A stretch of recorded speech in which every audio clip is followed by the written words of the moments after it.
Hello and welcome. I'm Ali Mustafa and this is Straight Talk. Fallout from the Czech release of one of Turkey's most wanted fugitives. Ankara says it's a move supporting terror. And we break down Turkish President Erdogan's four-nation trip to Africa to see how Ankara plans to win over a long-neglected region.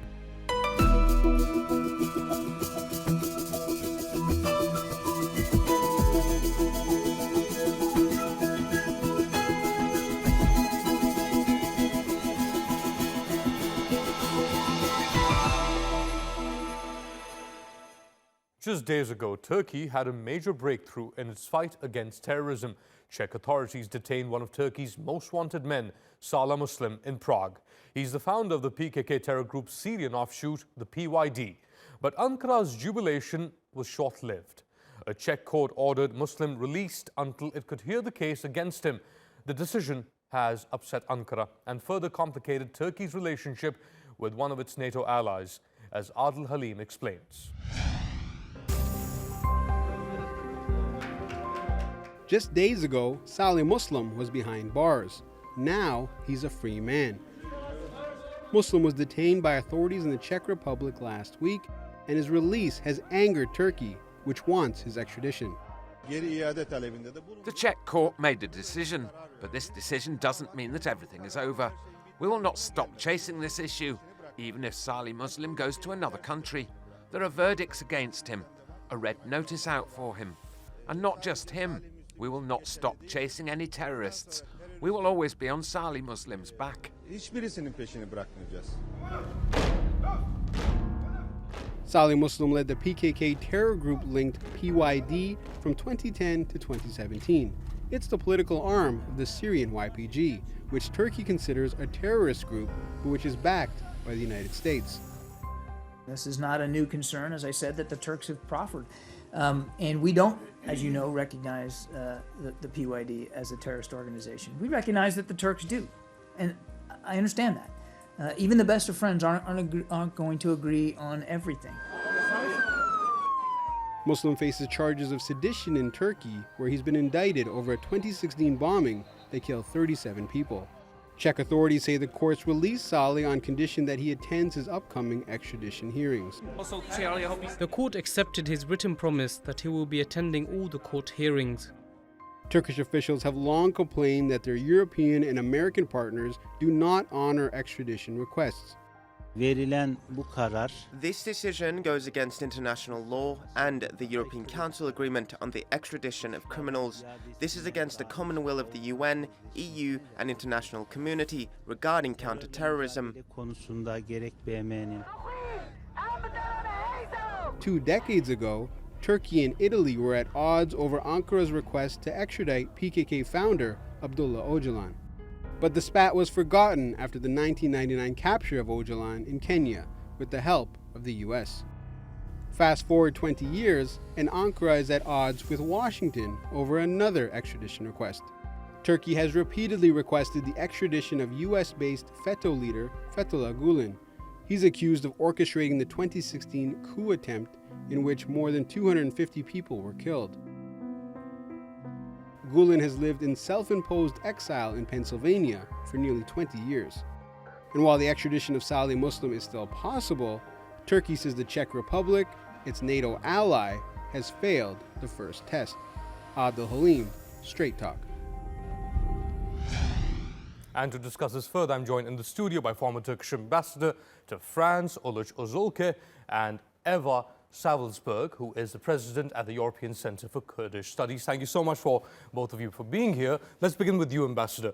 Why is it so important for Turkey to have Salih Muslum extradited back to the country? As you remember, Muslum was the founder of the PYD. And in the end, he lost his voice. Because the military side of the PYD was much more stronger than before, and almost 85 to 90% of this organization went to the military side. And then after the organization went under the, how would I say, under the control of the PKK for a while, And now we're speaking of a united front, of a Kurdish front as such. But in the end, Muslim has lost a lot of his weight and in the same time of his prestige in the organization. And now he's working for the organization as a whole, but as a propaganda maker more than an active fighter on the front.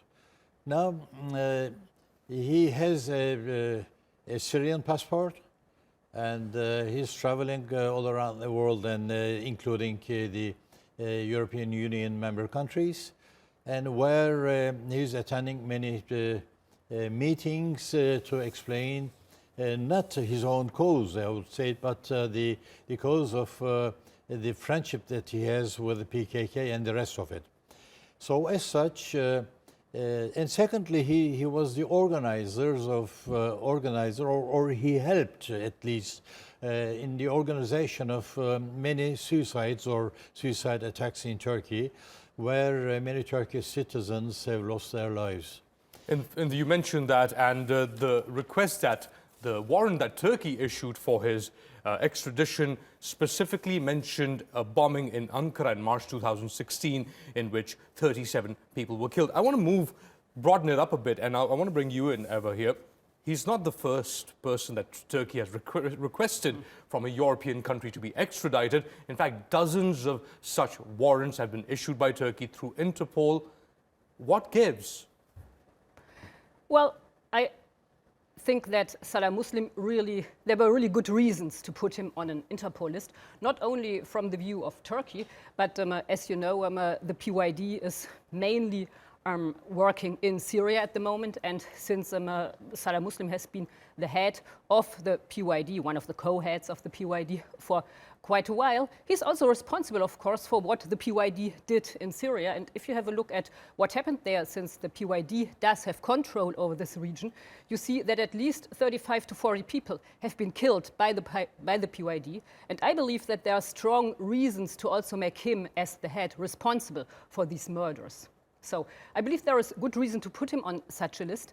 I think the problem with the list is a bit that Turkey is putting very different people on it. For example, you remember the case of Doğan Akanlı just last year.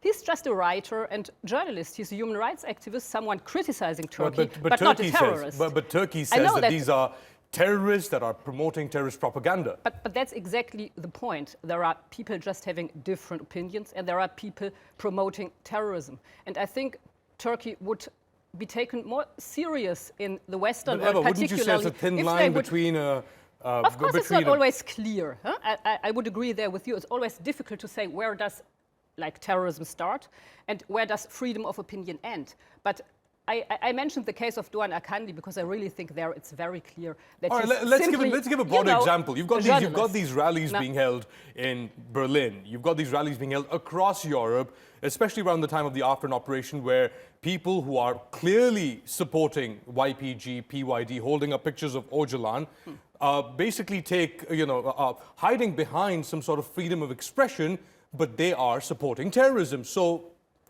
Well, that's a very difficult point, and I think that here German politics haven't been very clear. You know, if you ban a picture of Öcalan, for example, or if you ban the sign of the PYD, if you do that, then you have to go out and get the pictures, of course. Then you have to go and collect those pictures. You cannot let go people out showing pictures you have banned. So I think here European politics, German politics, wasn't very consistent. Let me pose the same question to you. Do you think that there has been space provided, or groups like the PYD, YPG, PKK have found enough space in Western Europe to hide behind freedom of expression and say that we are just supporting peacefully? 100%. I will give you some examples from what I personally lived in France. For example, there were at the time there were 3 persons. We were after them with the red, whatever you call it. I mean, the Interpol was included in the game. And then what happened? I knew from my own intelligence that they would be meeting somewhere, and that I was informing the French authorities that they would be there and that they should be caught in accordance with the Interpol demand, etc. What happened? They were simply going there and telling them that the Turks were informed about the meeting. So the meeting was not taking place, and in the end, all of a sudden, I was receiving another note saying that the information was wrong and that there was nobody, etc. But just to clarify for our viewers, Turkey has, and Ankara has been very clear in the people that it is after. For example, you've got people like Jamil Bayek, who is in the Kandil Mountains, and he's accused of orchestrating and perpetrating attacks on Turkish soil. You've got Murat Karayalan, who's also hiding out in the Kandil Mountains. Salih Muslum, as we saw last week, in the Czech Republic, in Europe, other leaders there as well. So Turkey has been making efforts, trying to get its position across, but there is a disconnect, as you were saying, Eva. Yes, well, I think one other problem is that, and here I probably agree with you, one problem is that Europe and also Germany sometimes doesn't take Turkey's request serious, because Germany simply doesn't have a PKK problem as Turkey has, you know. Well, but we've seen terror financing, where the PKK has, is using transit routes across the Middle East by Turkey. What I want to say is, this is nothing which really affects life in Germany, you know. If we would have like 2 or 3 attacks by PKK in Germany, the position would be totally different, of course. But we don't have them. Well, the German intelligence, internal intelligence agency, for example, came out with this massive report a year or so ago, in which they categorically say that the PKK is raising funds. In fact, they're operating. Everybody knows. I mean, that's clear. They're operating training facilities in Switzerland. Well, there are also training facilities in Turkey, just to mention, you know. But the point is, as long as the PKK only collects the money among Kurdish people in Germany, or Turkish people in Syria, however you want to call it. But as long as this is limited to this clientele, and as long as this clientele does not go to the police and doesn't request that these people are arrested, so long Germany doesn't really have a problem, you know, no official problem. And this is why it is much easier, of course, for Germany to just let those big demonstrations happen, not to intervene, then they are quite peaceful, and not to do anything. So that's a problem, I think. Do you think it's a question of integration? It's a question of interests, of course. I mean, every country has an interest in a peaceful environment, of self-interest. Yes. And Turkey's self-interest is very different from the German one at this point. But what I think would be important is that Turkey makes very clear, I mean, you're doing that the YPG and the PKK are really one and the same organization. And I think it would really help if the YPG would also be on the terror list, for example, because then it would be much easier, for example, to stop such demonstrations. Ambassador Zulke, Eva, thank you so much. Turkey's President Erdogan is in Africa on a 4-nation tour of Algeria, Mauritania, Senegal and Mali to further Turkey's growing involvement on the continent. In the past decade, Turkey has strengthened trade and security with a number of African countries. It's also been working to dismantle a network of influence across the African continent by the FETÖ terror group. The group is being led by Fethullah Gulen, who Turkey accuses of masterminding the failed 2016 coup. Hundreds of schools were under his privy across Africa, but since the botched coup attempt, those schools have been in the process of being transferred to the Turkish state.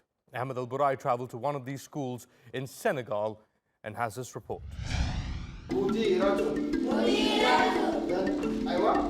A new day for students in Senegal's Ebida Shams School.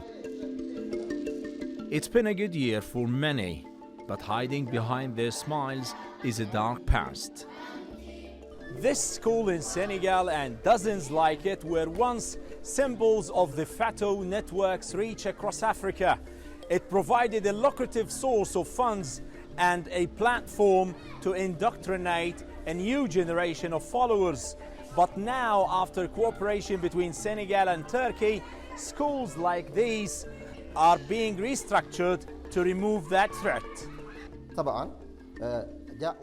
Golanists brought education here, but they also brought other things and spread books and ideas we didn't know before. Even for students, they did gatherings in some students' homes to teach them the things beyond and outside their Senegali curricula. Turkey says it's taken over more than 70 FETÖ-linked schools across 10 countries in Africa. In Senegal, the government agreed to transfer Fetullah schools to Turkey's state-run Maarif Foundation.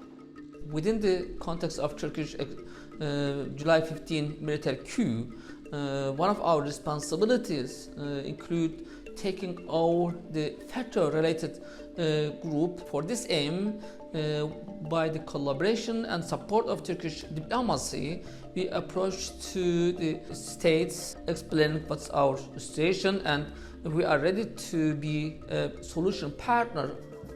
Fighting terrorism is only part of Turkish President Erdogan's agenda on his four-nation African tour. Another priority is to reach trade deals. And to do this, Erdogan is now adding Algeria, Mauritania, Mali and Senegal to his list of 24 African countries he has visited in the past decade. The 2008 Turkey-Africa Cooperation Summit brought dozens of African leaders to Istanbul. It laid a platform for renewed engagement, with joint production factories set up across the continent, pushing trade to $17 billion in 2017. But for Turkey, it's more than trade and fighting terrorism. Ankara says it's about helping Africans deal with decades of Western colonialism on an equal footing. Afrika ile ilişkilerimizi geliştirirken uzun vadeli işbirliğini de düşünüyoruz.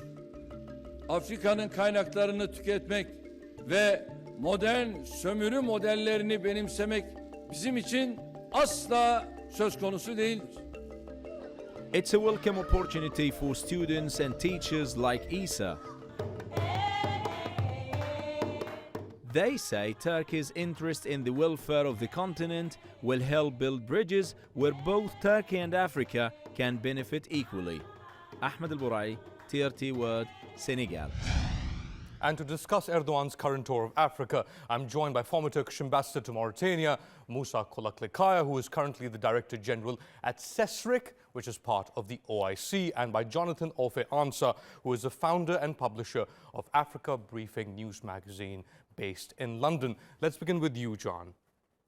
When we talk about Africa, especially in the Western press, there is this tendency to lump Africa, the continent, and all its dozens of countries as one. But there are many divides, aren't there? It's quite a different environment, north, south, east, west. Western Africa is different. Northern Africa, which is Arab influence, is different. Tell us about this othering of sorts of Africa. Yeah, it's the misinformation and the misconception, especially the Western media have about Africa. Africa is not a country. Africa is a continent, of 55 countries. And like you mentioned, we have the North Africa with the Arab influence. We have West Africa, where I come from. We have the East. You're from Ghana? Yes, in Ghana, yeah. We have the East, we have the Central, and we have the South. There is also a dark chapter on the continent of Western colonialism, where a lot of resources were taken out, slave trade, which fueled economies in the US and the Americas and so on and so forth.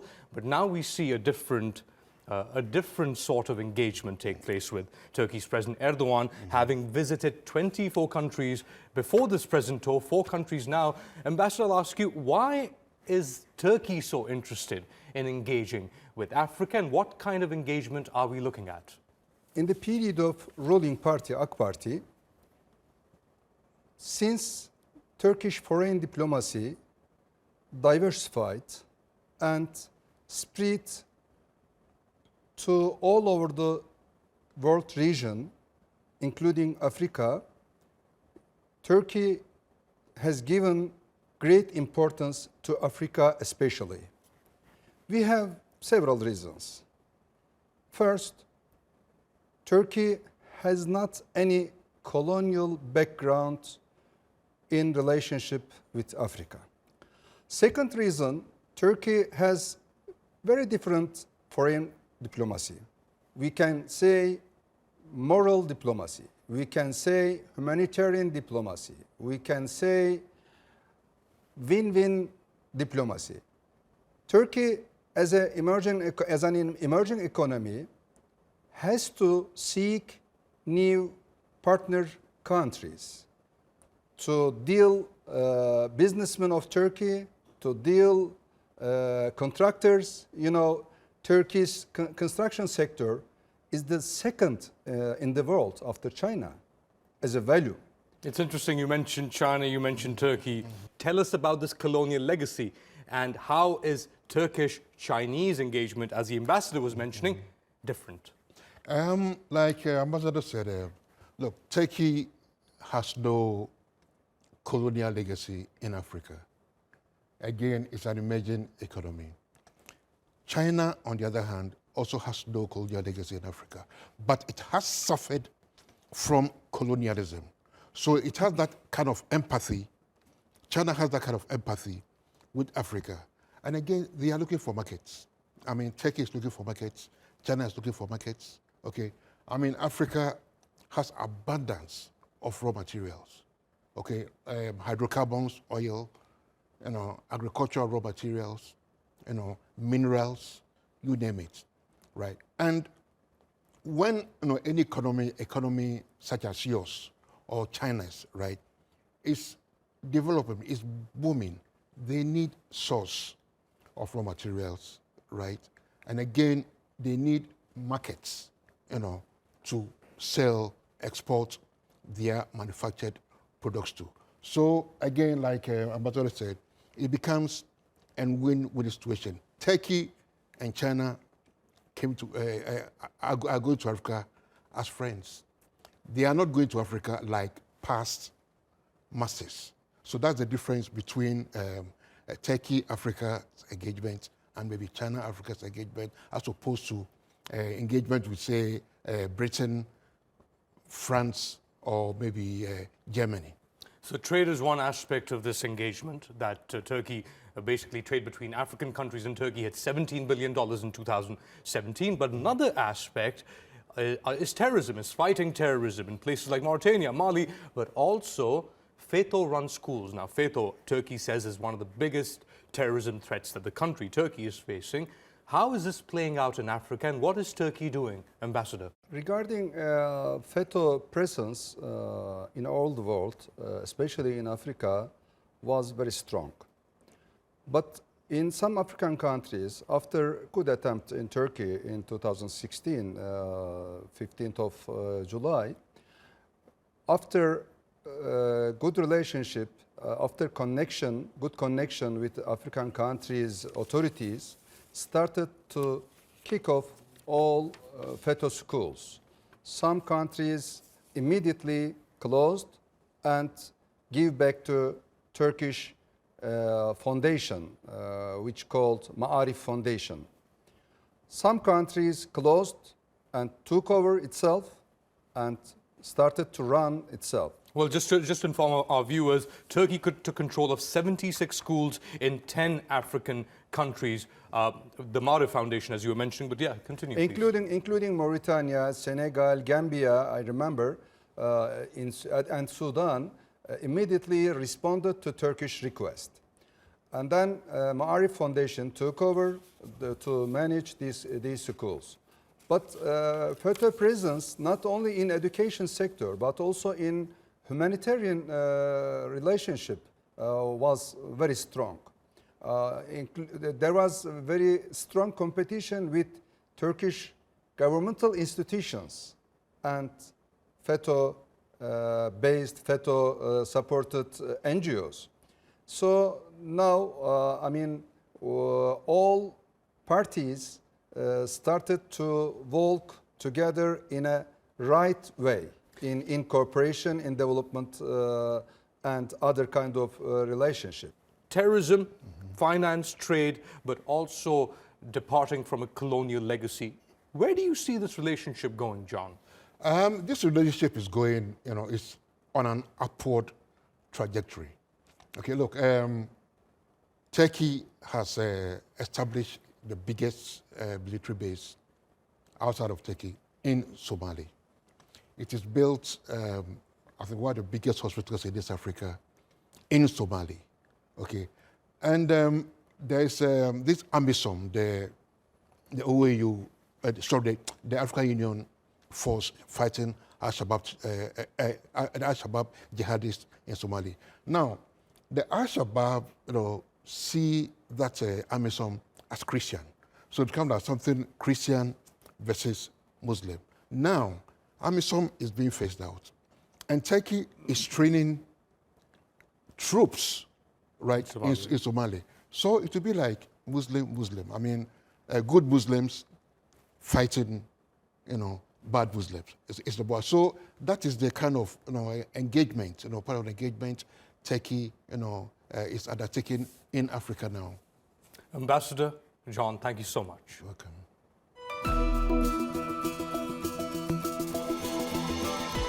And that's all for this edition of Straight Talk with me, Ali Mustafa. If you've got any comments or suggestions, do share them with us at #StraightTalk. Also, don't forget to subscribe to our YouTube channel.